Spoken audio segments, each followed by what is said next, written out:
Hi guys. So I'm going live. I'm in Ottawa right now. I'm here for the public order emergency hearings. Let me know if you can actually hear me.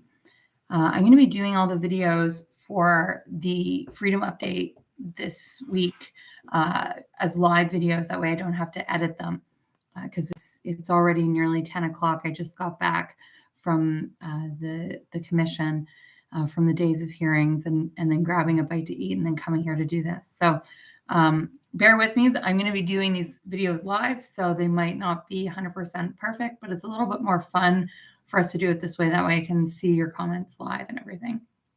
So thanks for tuning in. This is the Freedom Update. I'm Christine. I'm the Litigation Director for the Canadian Constitution Foundation. And as I said, I'm in Ottawa all week at the Public Order Emergency Commission, also known as the Rouleau Commission, which, as I'm sure all of you know, is looking into the federal government's decision to invoke the Emergencies Act for the first time ever. And it was done in response to the 2022 Freedom Convoy, which happened, just outside my window here in Ottawa.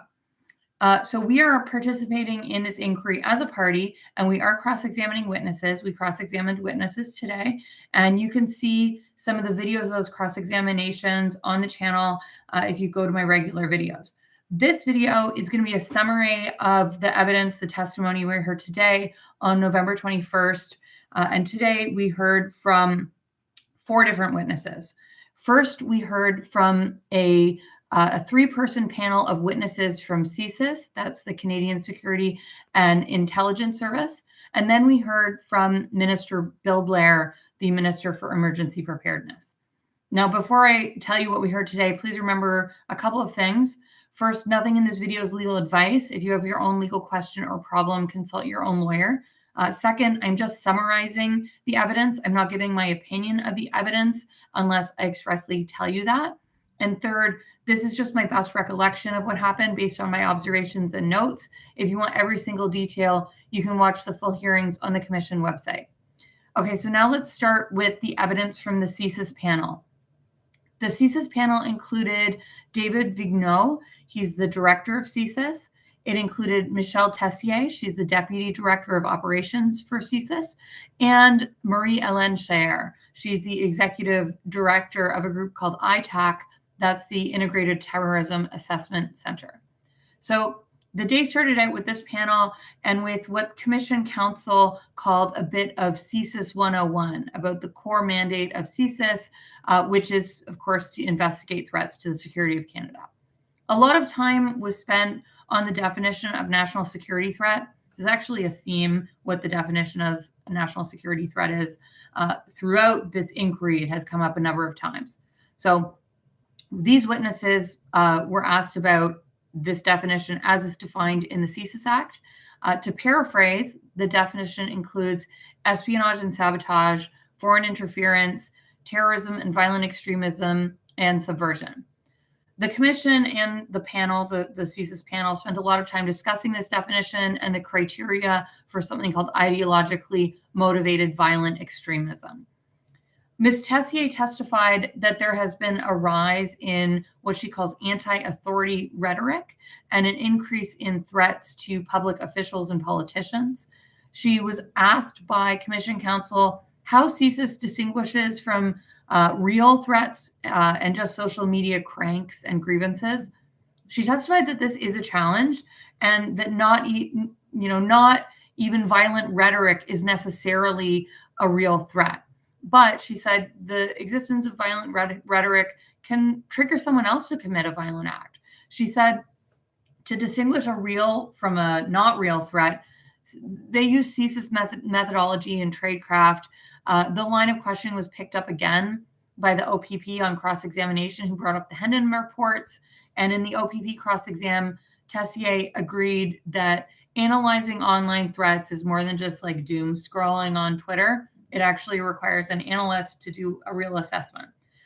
This is something I think perhaps some other witnesses could have kept in mind in their testimony. This is coming from obviously real security experts, not people who were perhaps a little hysterical about the existence of unpleasant language online, which of course, I see a lot of.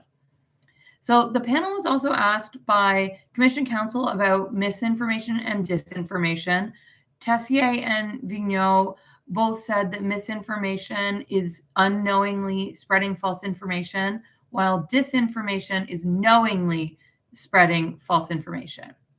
But Vigneault added that CSIS is actually really more interested in applying mis or disinformation to specific targets and analyzing how mis or disinformation weaves into that target's potentially violent activities. They're not particularly interested in mis or disinformation from a standalone perspective. Ms. Tessier also testified that under the existing law, CSIS cannot investigate lawful protests or dissents. And Mr. Vigneault testified that CSIS was not investigating the convoy movement generally, since they're not permitted to investigate lawful protest. Mr. Vigneault was asked about the distinction between a lawful and an unlawful protest. Commission counsel put it to him, this notion that the protest went from lawful to unlawful at some point, and would that impact CSIS's assessment? Mr. Vigneault said no, it would not. CSIS is concerned with violence, and all kinds of different things could make a protest go from being lawful to unlawful. He gave the example of, say, a protest spilling from a designated area into a different area. That's not a criteria that would cause CSIS to investigate. But Mr. Vigneault testified that CSIS did have pre-existing targets that they were already investigating who were within the protests. These were what CSIS referred to as ideologically motivated violent extremists. And Ms. Tessier confirmed these were individuals who were of concern to CSIS prior to these protests. Mr. Vigneault said that CSIS was focused on those pre-existing targets and their involvement within the protests, as well as the broader perspective of the protests.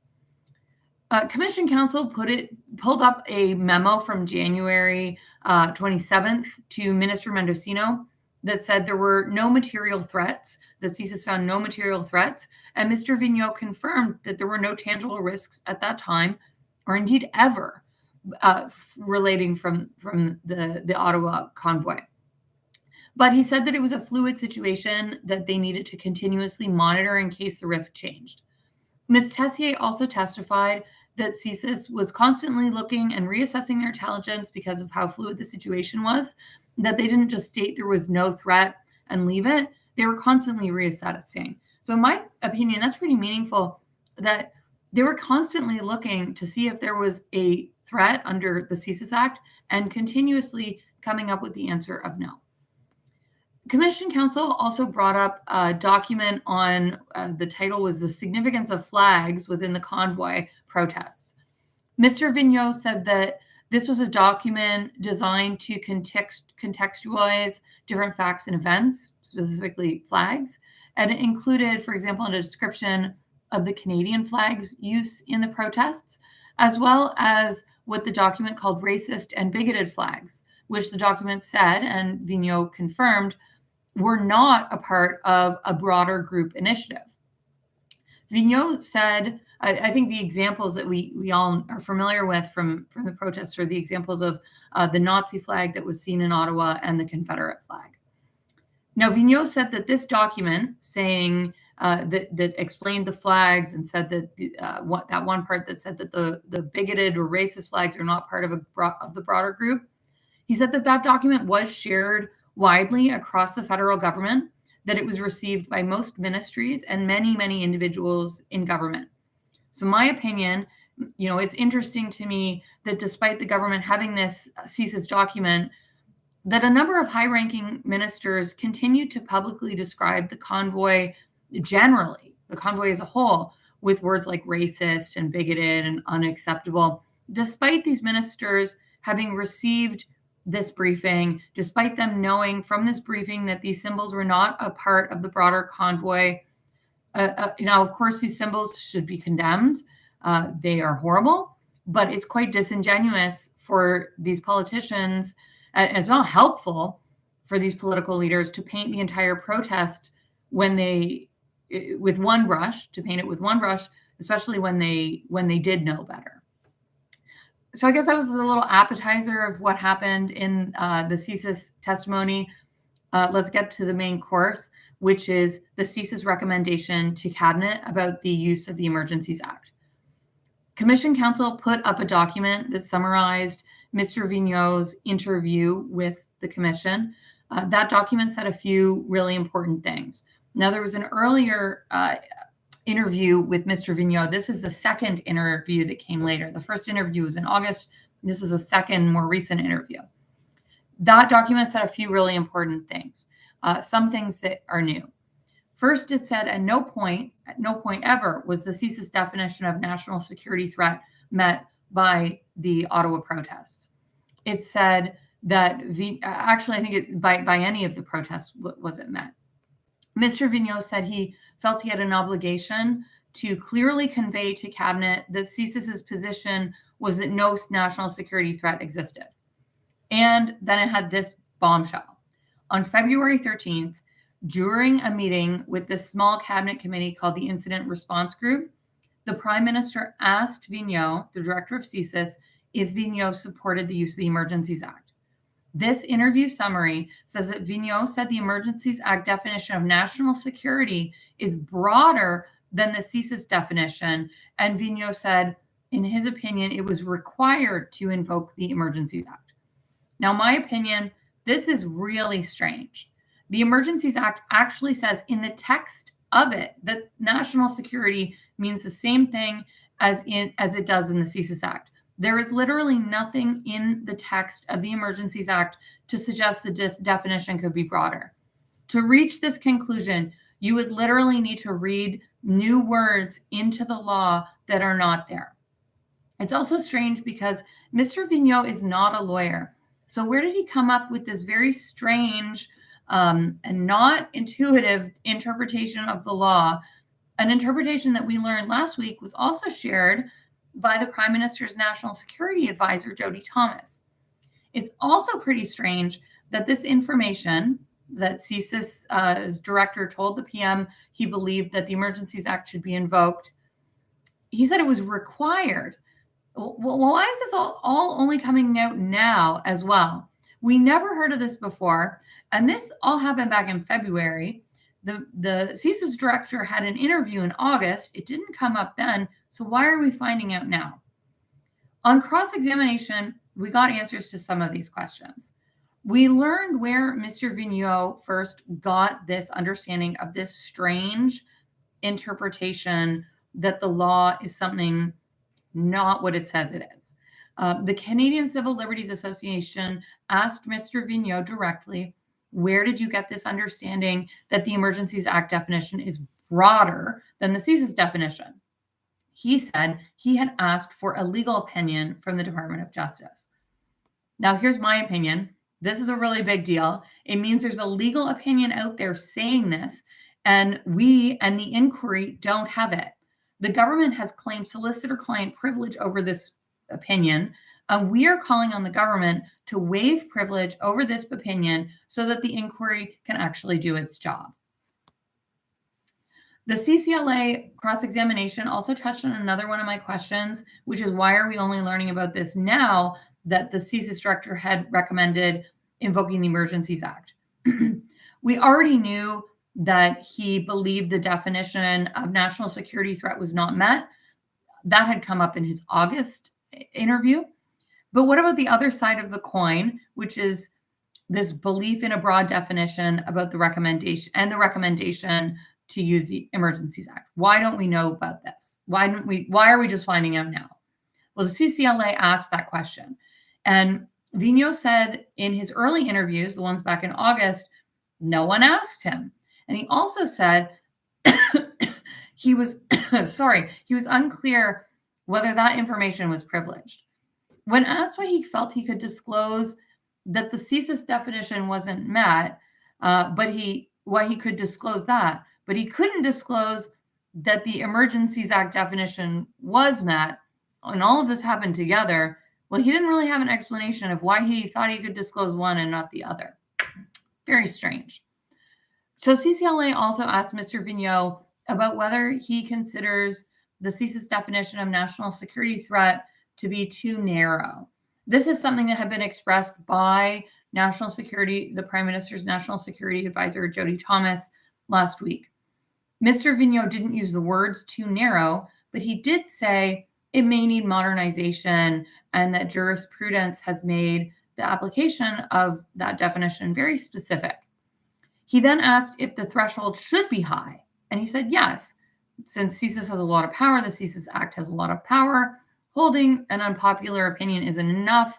He talked about this notion of awful but lawful. But yes, the threshold should be high. CCLI then asked him if the threshold for the Emergencies Act should also be high, since, after all, it allows the government to use extraordinary powers, like create criminal law by executive order. And he agreed that anything with that type of extraordinary power should also have a high threshold. Now, here's my opinion. Of course, the threshold should be high. And while I don't have an opinion on necessarily whether the CSIS definition is too narrow or not, I do have an opinion on process.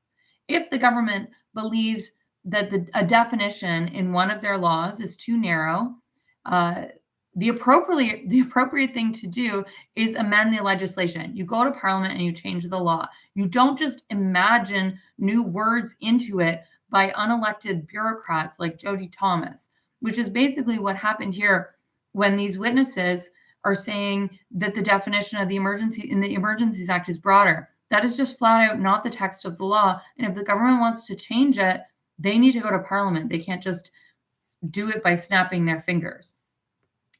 The government of Canada then questioned the CSIS panel. And in my opinion, they tried to get Mr. Vigneault to walk back his statements about this legal opinion from the Department of Justice. This was all because of, I guess, concerns of Mr. Vigneault waiving privilege over that legal opinion that he got from Justice. Now, the government of Canada asked Mr. Vigneault to confirm that he was not waiving privilege and that it was actually his opinion, not Justice's opinion, that the Emergencies Act should be invoked. And he said, yes, that it was his opinion, but it was based on the broad definition that Justice had told him about, plus, to quote, everything else he saw up to that point, the whole context. He testified that the whole context included things like the unpredictability of the situation, the changing size and scope of the protests, spontaneous events, the diversion of law enforcement resources, ideologically motivated actors, and an evolving plan from police that was not yet put into place. He testified that all of this led him to believe that existing legal tools were not enough. Okay, that's it for the CSIS panel. That's a lot, I know, right? But that was just half the day.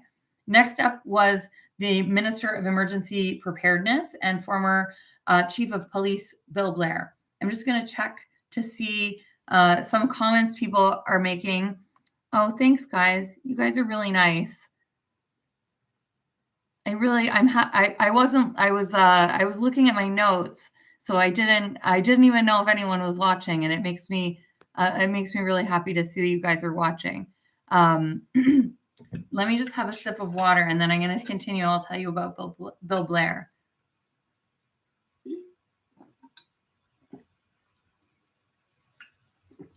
If you guys have any questions about what it's actually like to attend in person, leave them in the comments. I actually, in my next section where I talk about Bill Blair, there's some funny stuff that you really, you wouldn't know about unless you were actually attending in person.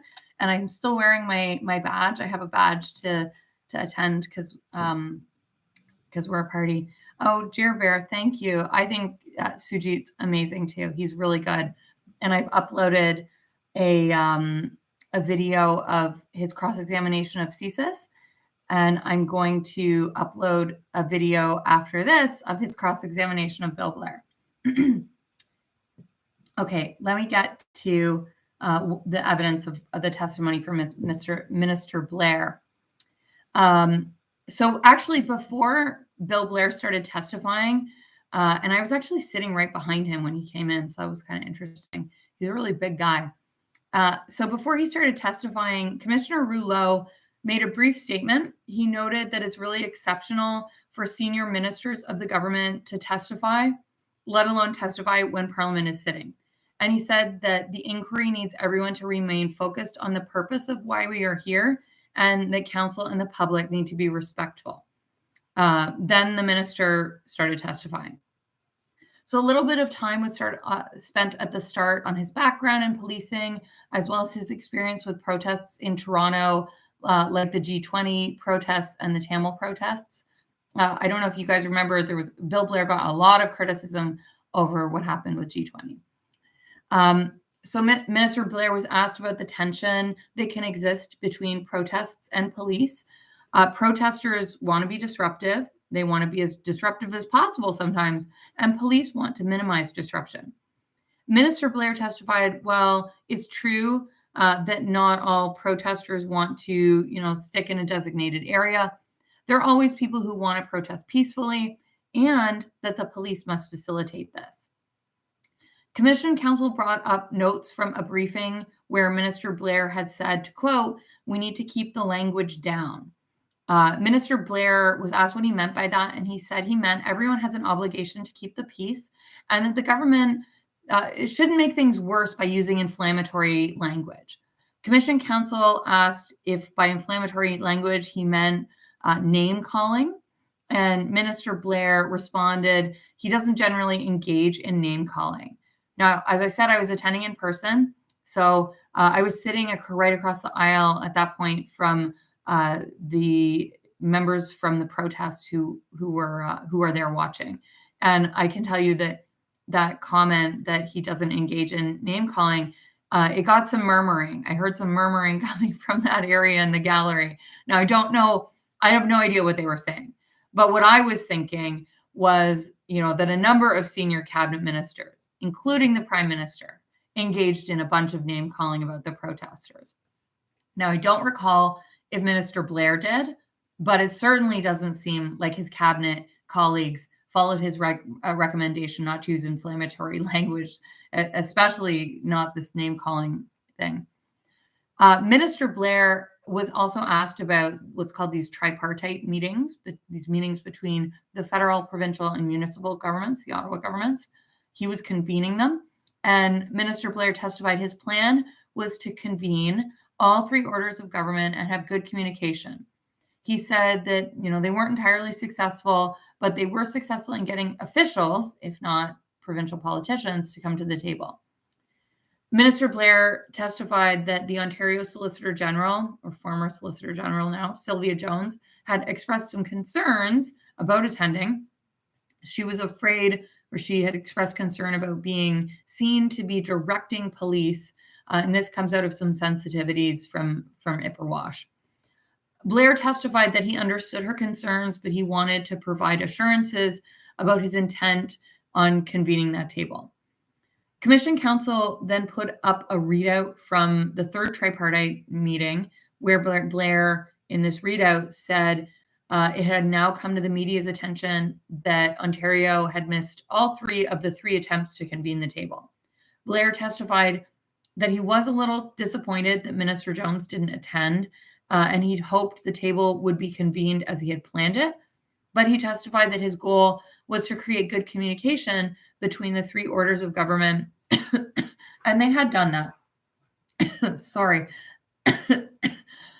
Minister Blair was also asked about his perceived criticism of the Ottawa police. There are a number of instances where he's perceived as being critical. He had at one point said police just need to do their job. He testified that his intention with that comment was not to criticize the police, but to get them to use their tools. But he did say that they had made mistakes, like letting the trucks into the downtown core at the beginning of the protest, like on the very first day when they arrived. He was asked to describe his thinking as well when he contemplated the use of the Emergencies Act. So he said a few things about this. He said he believed that the Emergencies Act was used as a measure of last resort. He said it was needed because of how stretched law enforcement was, because of the impact on critical infrastructure, including manufacturing and the borders. because of the interruption in critical supply lines. And he said he believed that this interruption actually rose to the level of a national emergency. He also expressed concerns over the firearms that were found in Coots, which for him, he said, raised a public safety risk of violence. And he said that the entrenchment in Ottawa fueled the border protests. If the government didn't resolve Ottawa, he said they'd be playing border protest whack-a-mole. Blair was cross-examined by counsel for the protesters, Brendan Miller. And in my opinion, this was a pretty contentious cross-examination, which is not surprising. Counsel for the convoy pulled up a transcript of a call from February 4th, which was between two PMO staff. One of them was Katie Telford. The call actually didn't involve Minister Blair, but the note said, to quote, Blair's current strategy / Emergencies Act. Now, Blair denied that they were using the Emergencies Act on February 4th, 10 days before it was actually invoked, was his plan. He said it was just a discussion of a number of options, and he said it was not under consideration at that time. Brendan Miller, counsel for the protesters, then asked Minister Blair if by that date, February 4th, the Prime Minister and Minister Mendocino had already labeled the protesters as, to quote, violent extremists. Blair said he didn't know anything about that. He didn't know what the Prime Minister had said. So Mr. Miller, counsel for the protesters, read the transcript out to Blair. And then Blair said not only did he remember, but he agreed with it. So counsel for the convoy also showed Minister Blair an email from Blair to his chief of staff, Zita Estravas, where Ottawa Mayor Watson, had asked the federal government for a mediator. In the email, Blair said it was a bad idea to have a mediator, and counsel asked Blair if it was true that they were never going to meet with the protesters. Blair disagreed, but he said that he didn't think senior ministers should meet with the protesters. When asked why not, he said, it isn't always a good idea. Now, these questions are all important because they go to whether or not the existing legal tools, including diplomacy, negotiation, de-escalation, could have been used instead of this escalation and tool of last resort of the Emergencies Act. Counsel for the protesters, along these lines, asked about a written proposal to engage with the protesters that was actually provided on February 13th to the incident response group. So right before they met and discussed the use of the Emergencies Act, they had this proposal to engage with the protesters. Brendan Miller, counsel for the protesters, asked what was wrong with this plan, this engagement plan. Why didn't they do it? And Blair testified the party issue was what he called a disagreement within the protester groups. Now, Brendan Miller replied that that is actually not what the evidence says, that this would have been the reason it couldn't be used. So another interesting cross-examination was from the government of Saskatchewan, where counsel for Saskatchewan brought up a transcript of a conversation with Privy Council Office Clerk Natalie Drouin, where she said once it's public that the Emergencies Act is a possibility, the government will need to make a yes or no decision very fast. Now, he was asked about this. I couldn't really follow Minister Blair's answer about his opinion on that, but I think it's interesting evidence that once it was public that the Emergencies Act was being contemplated, the government would be under tremendous pressure to use it. So it's kind of a question about the political optics around that is an interesting thing to think about. There was also a cross-examination by the Justice Center for Constitutional Freedoms about the definition of national security threat under the CSIS Act and under the Emergencies Act. And Bill Blair agreed with this bizarre interpretation that the law under the Emergencies Act, the definition is actually broader, even though the law doesn't actually say that. So the next cross-examination was, I think, probably the funniest moment of the entire day. And you might have watched it, but you wouldn't have got the full experience if you weren't there in person. It was a cross-examination of Blair by Kara Zwiebel for the Canadian Civil Liberties Association. Now, Kara asked Minister Blair if he was embarrassed by the protests. And Blair kind of proudly says, "Oh, I don't indulge in embarrassment." This kind of like, I'm a man of action. I don't get embarrassed. Then Kara put up a text message where Blair was saying not only how embarrassed he was by the expansion of the protests, but he was embarrassed for the law enforcement profession. It was this like mic drop moment. And I'm sitting in the hearing room, which is, of course, really quiet. You can't talk in there. But the media room is right next door and you can talk in there. And when this happened, when Kara was like, "Let me show you this text message where you say you're embarrassed, Mr. I don't get embarrassed," you could hear the people in the media room like burst out laughing. I could hear them like howling from across the hall. So I also thought it was hilarious. If you check my Twitter, I have a tweet where explaining where this happened. Asked about this, like, "I thought you don't get embarrassed," Blair said that his words in the text message were intemperate. The CCLA also asked him if, and I think this is a really important question, if anything happened between the 13th and the 14th of February that made the government think maybe they should pause the decision to invoke the Emergencies Act. Specifically, between the 13th and the 14th, between this discussion about invoking the Emergencies Act and actually invoking it, in that short period, a number of the borders were cleared. And so did that change any of the government's thinking? Minister Blair said no, because they still had blockades at Emerson, and they were worried protesters could return and that they may go to other borders. He insisted they didn't want to use the Emergencies Act, but the threat had not abated. At the end, counsel for the protesters got to ask another 5 minutes worth of questions because of some late disclosures. There have been a lot of late disclosures happening. I think we're probably going to get some tonight too. It's really a challenging environment to work in with a lot of redactions, and suddenly redactions are removed. So kudos to Mr. Miller, counsel for the protesters, for being so diligent, going through all of these documents, finding things that he wants to ask questions about. So he did get another 5 minutes. There was a dispute about whether or not he would get it. And counsel for the government of Canada actually said he didn't want Mr. Miller to get that extra time, but he would ask the questions for him. It's a little unusual. Commissioner Rouleau said no, he would just give the counsel for the protesters extra 5 minutes. So this was an effective cross-examination by Brendan Miller, counsel for the protesters. He put up a ministerial readout from February 12th. This was the approved operational policing plan. And he asked if there was an operational plan in place, approved by February 12th, why did the government still invoke the Emergencies Act?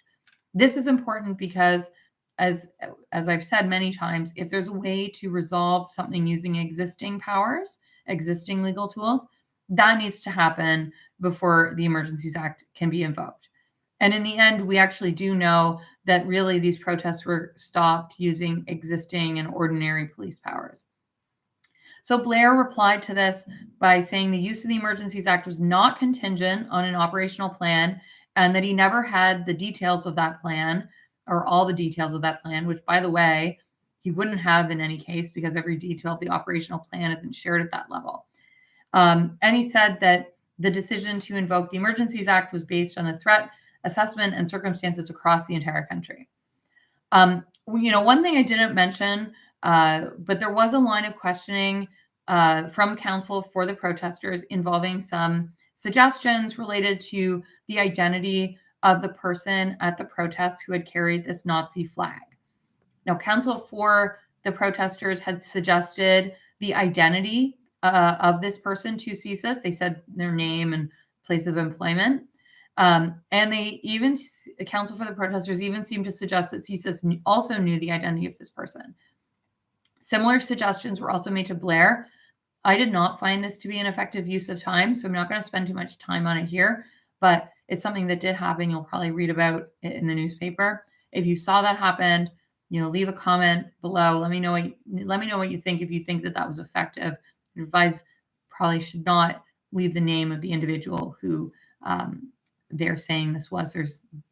I don't think it's a good idea to name that person. I didn't personally think it was effective. Let me know what you think. So that was everything that happened today. Tomorrow, we're going to have some more cabinet ministers testifying, including Marco Mendocino. It is really great being here. I am so happy I got to come in person. I'm really able to actually get a lot more out of it by attending in person than I was before. And when things get tense in that room, you can really feel it. So if you liked watching this video, please subscribe to my channel. I'm going to try and do one of these videos every day if I'm able to. I should be able to, even though we end pretty late. If you have any other questions, leave them below. This was fun. I like doing live streams. It's a little easier because I don't actually then have to go and edit the video after. And I'm still a little bit under the weather from just going really hardcore nonstop. So thanks very much for everyone for your really nice comments. You guys are the best. Share the video, and I hope that you continue to watch tomorrow. All right, guys, that's it. Thanks for watching. Let's keep fighting for freedom in Canada.